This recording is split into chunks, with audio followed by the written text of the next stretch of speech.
रत्नागिरी जिल्ह्याला मुसळधार पावसाचा रेड अलर्ट हा देण्यात आलेला आहे। आपण या दृश्यांमधून पाहू शकता ही वशिष्ठी नदी आहे चिपळूणमधली याची दृश्य आहेत। नदीला अशा पद्धतीने पूर आलेला आहे।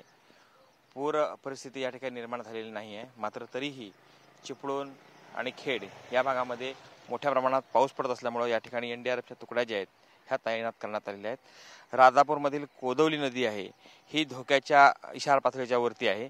खेडमधील जगबुडी नदी आहे ही देखील धोक्याच्या इशाऱ्याच्या पातळीच्या वरती आहे।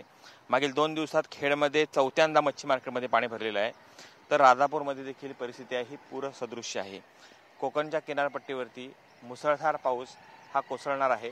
समुद्रात कमी दाबाचा पट्टा निर्माण झाल्यामुळे कोकणच्या किनारपट्टीला पोषक वातावरण जे आहे पावसाचं हे निर्माण झालेलं आहे। यामुळे पावसाचा जोर आहे हा या ठिकाणी वाढणार आहे। आपण या दृश्यामधून पाहू शकतोय की कशा पद्धतीनं निसर्गाची छटा आहे, कशा पद्धतीनं जे ढग आहेत हे आलेले आहेत। ढगाळ वातावरण आपल्याला पाहायला मिळतंय। यामुळे या ठिकाणी पावसाचा जोर आहे हा अधिक वाढला तर सतर्कतेसाठी सगळ्या सिस्टीम्स आहेत ह्या तयार झालेल्या आहेत। आपत्ती व्यवस्थापन तयार आहे, एनडीआरएफ तयार आहे। ओएसिस फर्टिलिटीच्या तज्ञांनी IVF उपचार पद्धतीद्वारे 1 लाखांहून अधिक जोडप्यांना मातृत्व प्राप्तीचा आनंद दिला आहे।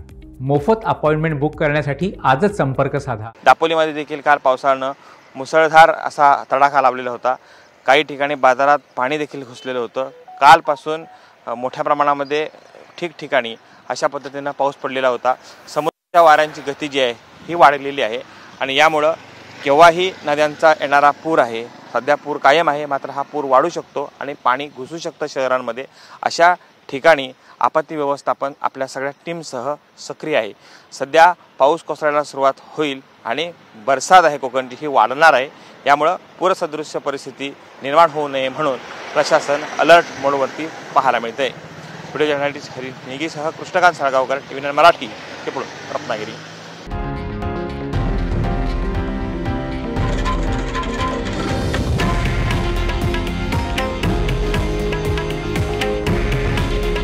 हे आहे देशातील नंबर 1 न्यूज नेटवर्क आणि आपण पाहत आहात TV9 मराठी।